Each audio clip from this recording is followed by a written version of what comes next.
What's going on, boys? Thanks to our patrons and Fiverr customers, subscribe to our Patreon free for behind-the-scenes stuff, arm yourselves, life stuff. This is another grab bag, but they're all connected.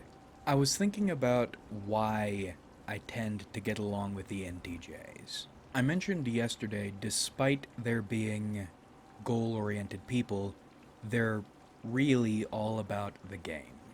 The process of reaching a place is the most engaging thing. It's like a goal isn't a goal, it is a problem or a puzzle dispenser. And they quite like their puzzles.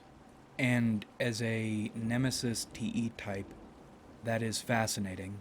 There's an inherent appreciation for that energy.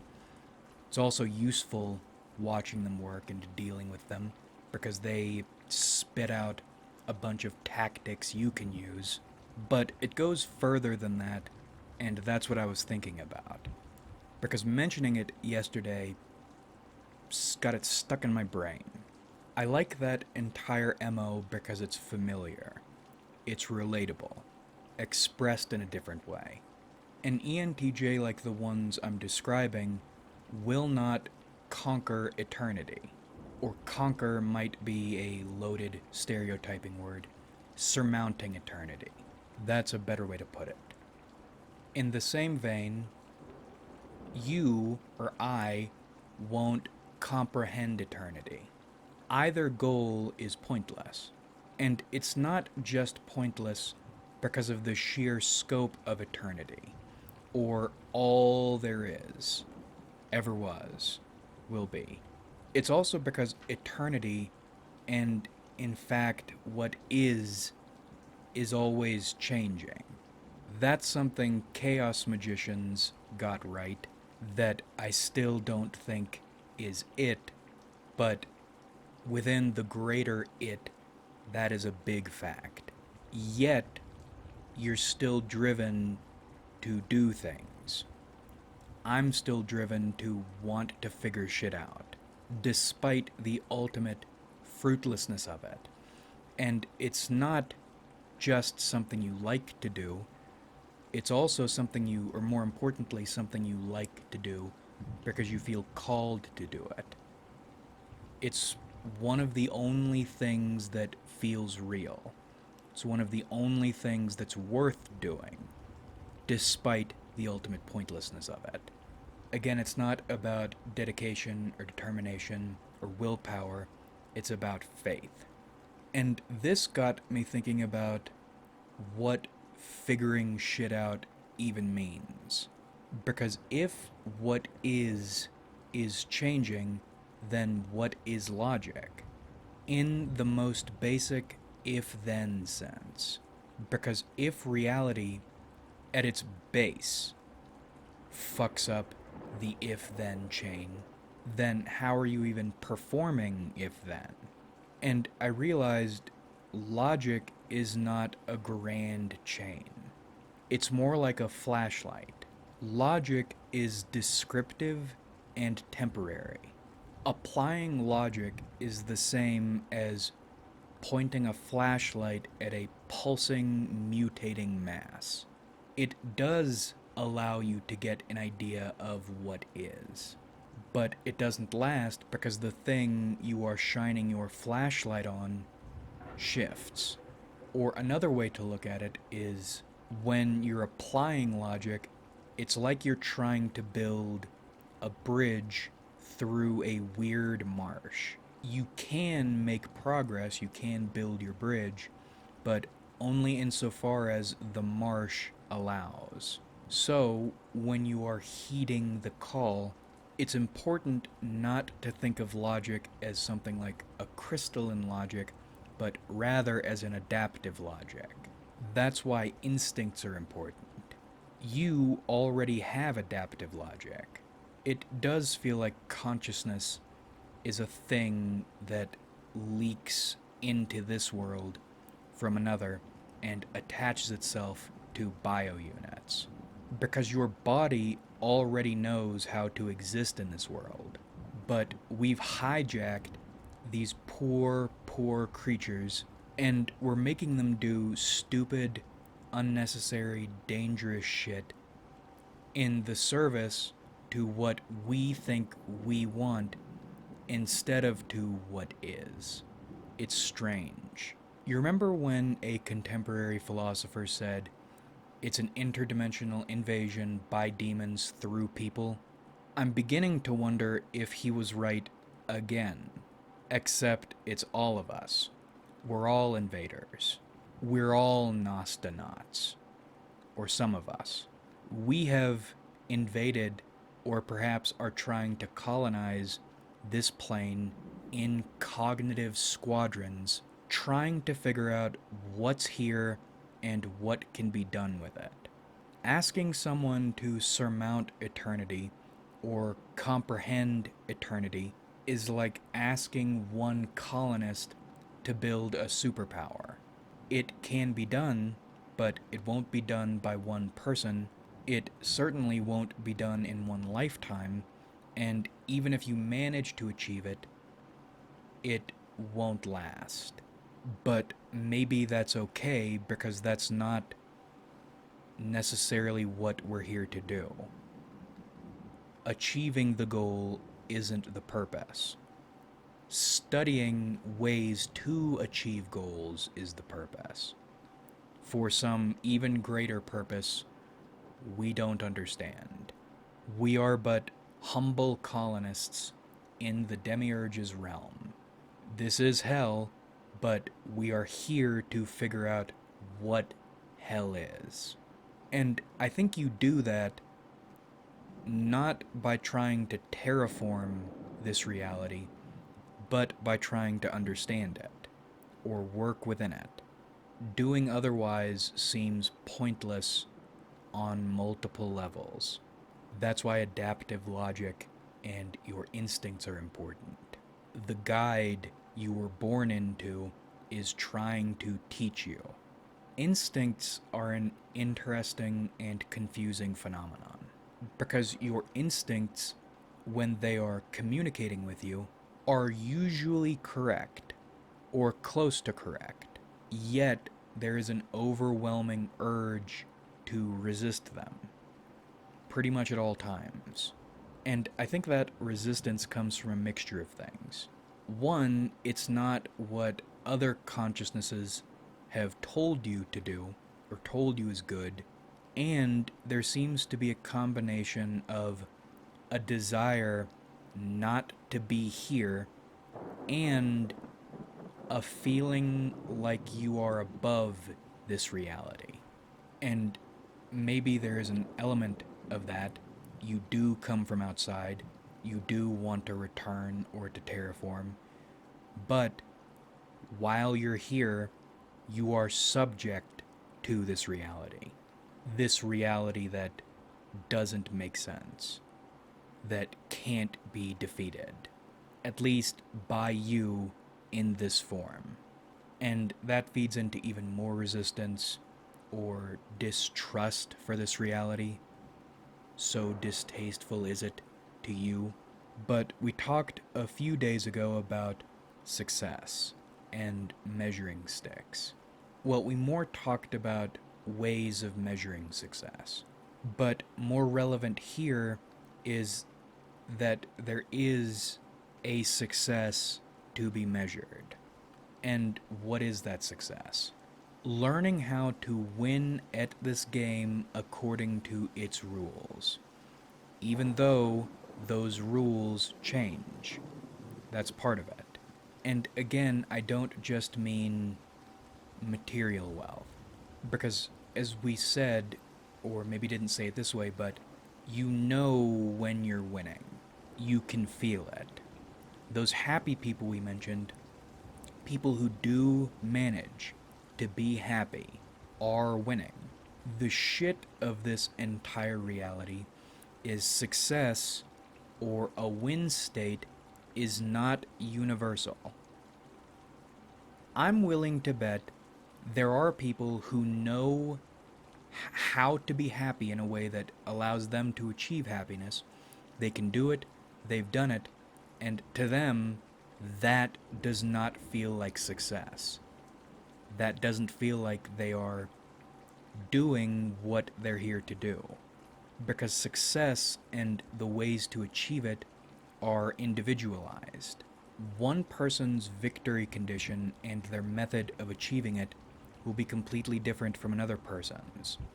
Even if two people have the same victory condition, their method will be different. Or, even more interesting, people using the same method will achieve different victory conditions using the exact same method, or could achieve victory conditions. Outcomes is a neutral and better word here.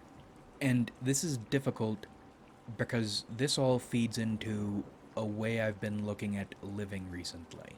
It's easy to say, fuck everything, play hard and cutthroat all the way through, but that's difficult to implement in practice, both because of social programming, which, as we say, runs a lot deeper than I think people realize or are comfortable examining, and limiters, directives, or principles arising from the soul. Some of these might speak to what reality is, this awful thing, but others don't. Some principles come with prices, and some of those principles can cost a whole lot because they don't play well with this reality. And on an analytical level, you can recognize that and try to shut them down, and they won't shut down. You will suffer more from trying to shut down something that's stupid and will hurt you than you will just being stupid and getting hurt. That's the trouble of being a consciousness astronaut Frankenstein.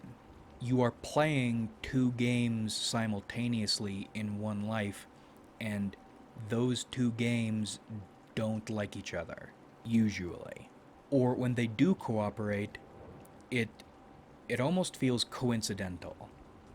You're lucky if your two games are cooperating, because it's chance. Your outworld principles allow you to apply a method and achieve a state that's positive in the in-world. That won't be the case for most people. But you find your purpose or your call at the intersection of these two games. You need to, well, if not achieve, then try to achieve your victory condition while keeping both sides happy in a way you find satisfactory. You can look at it like a mixture instead of like a balance, because a balance implies balance, and that's not what you're going for. You're going for the mixture you need, and, of course, both sides are changing their rules as the games go on, meaning it's less like a mixture and more like a negotiation. A long, difficult negotiation.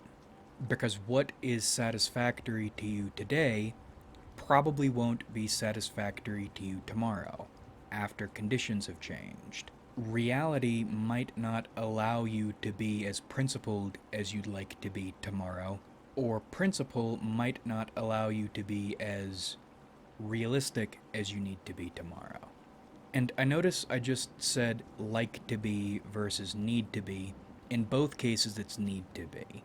But that's part of the negotiation, because when you start negotiating, trying to find your method, or a method, the method you need today, to reach your victory condition, will start unrealistic and uninformed. When you get down into gaming for the first time, you'll realize you aren't aligned with anything. And that's interesting, that process. Because in this process, you are not getting closer to the monolith of truth. You're getting, or you're building, your first semi-accurate sit-rep of the bullshit going on in the world and inside yourself. Because reality doesn't work the way you think it does. And you aren't who you think you are. And even if you could get a perfect read on reality and yourself today, it would change tomorrow. This is not something you accomplish. The biggest accomplishment in all this is getting up to date. This isn't something you finish, at least until you die. This is something you keep your nose in daily. But this initial process is interesting to me because you begin negotiating your way into this moving spot of what you need to be, and your priorities start shifting. On the material level, it's interesting watching yourself give up things you thought were important and then take an interest in things you thought were unimportant. Totally on the material side. And again, this changes. We say day to day, we mean that metaphorically, but sometimes literally. And then internally, your values, your principles. Sometimes or some days, you need to negotiate with a principle that is important to you, negotiate it with reality, and either need to give something up, which is painful, or you catch a break, and that feels very good. But then there are other things, other principles you thought were important, or you thought you cared about, that you can shed to reduce weight, a positive thing for you, and you don't miss them. And then, of course, there are also things that are extremely important, but what's interesting about those too, interesting about those too, is something can feel only a little bit important to you, but then when in your negotiations you start pressing up on it, you realize it's extremely important, except for when it's not being pushed up on. And then once you're close to where you're supposed to be, the game seems to become a mixture of refining your ability to negotiate, which in practice would look like those mini games in which you need to keep your cursor in one spot. As that spot is moving around, you're better able to do that without making herky-jerky movements and fucking things up. And then also, like reading tarot cards, like divining from the bones or the dice, learning to read the movements between the games, learning to read the movement of the intersection, to understand something that I don't have words for. And usually when I say that, I mean I can describe it, but it won't capture what I'm trying to say. Here, I don't know what it is. I can describe it a little bit. If getting into that zone, not achieving success, but getting into that you're on the right track state, standing in the spot you are supposed to be standing in today after a successful negotiation, that's your first goal in all this, you can then begin to feel something that is almost like wind. But it's more than just a sensation that indicates you have negotiated well and you're standing in the right spot. But you can also man, my stomach is just rumbling. I don't know if you can hear that. That one was loud. You can also feel that you are close to something. It almost feels like you're in the perfect spot to eavesdrop on something greater, but the wind that hits you isn't carrying any information. You don't know any better, so it's not in and of itself an information thing. It's more like at this exact location, state or outcome of negotiation, you can feel that there is something important, and in this location, you are close to it. You are always aware on some level it exists, but in this exact spot, you can feel its presence. You can feel the wind blowing on you.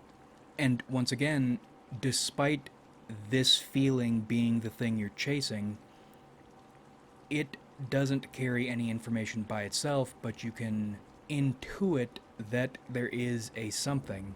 And even though you don't understand it, can't even see it or touch it, you need to be close to it.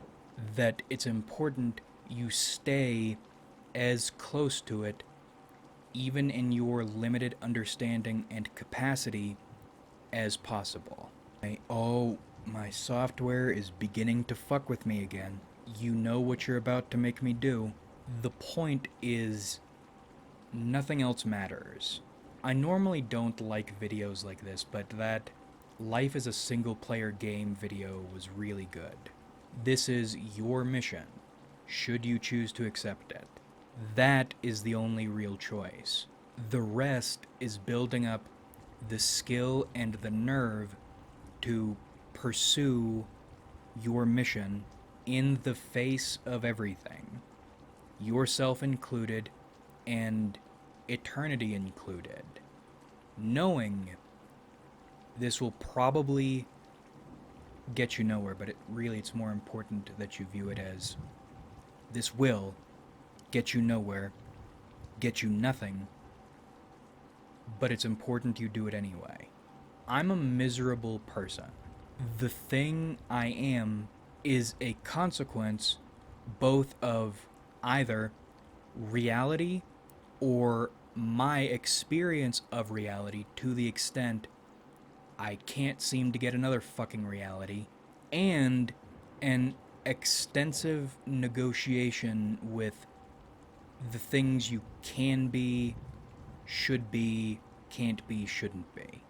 And when I was younger, I was extremely out of tune both with reality and what I thought I should be, or could be. I've since gotten into a place I am much more satisfied with, beginning with those huge adjustments this way and that, all painful, all confusing, until we've gotten into something approaching an orbit. An orbit in the spot you're supposed to be in, as it moves, as it orbits, better analogy than I thought it would be, around this thing. This call or this thing you can feel that is the only important thing in life. Always changing. Always beyond your grasp and understanding. And I'm a miserable person. But spiritually, I feel very close to where I'm supposed to be. However I feel on that deeper level, on that yes-no level, I feel close to a yes. And that's what's important, at least to me. That's the only thing that makes living bearable. Feeling you are where you are supposed to be in vicinity to this great thing. Now, this was a video that went not at all where I thought it was going, but here are the key takeaways.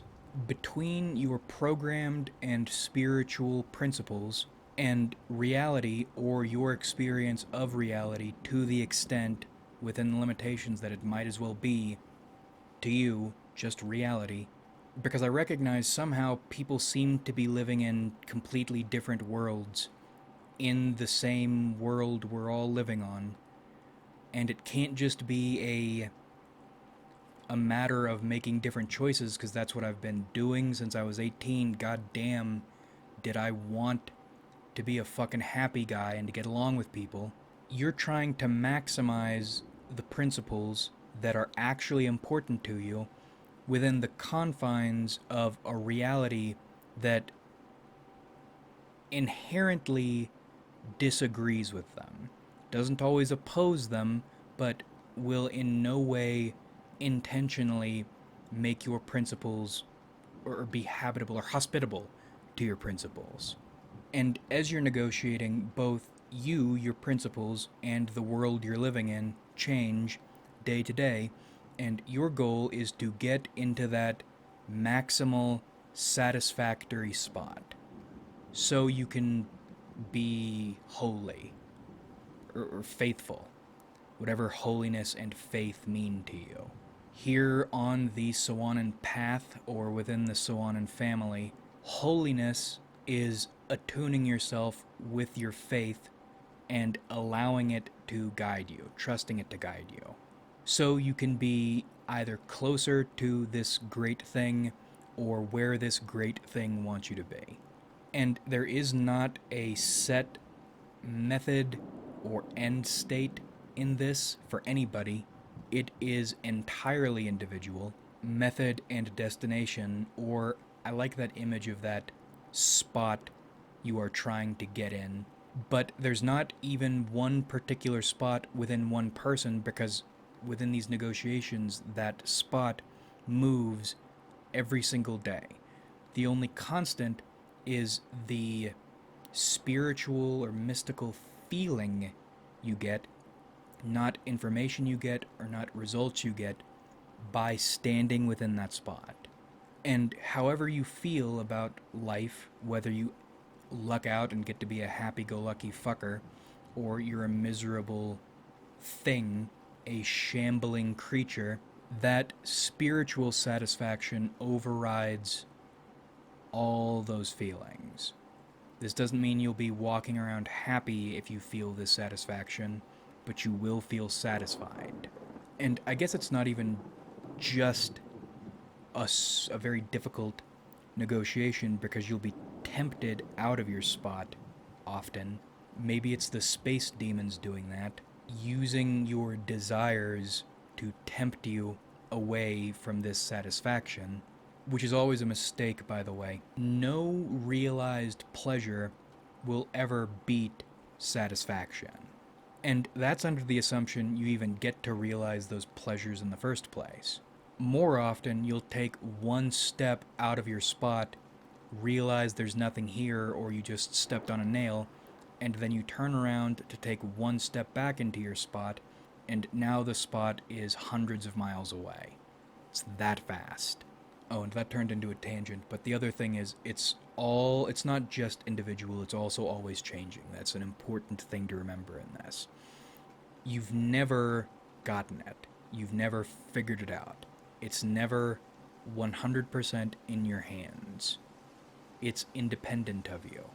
The best you can do is stay as up to date as you can with the topography of the environment, i.e., what you are inside today and what the world outside is today, and then develop a strategy based on the present to get where you need to be today, for it all to change tomorrow.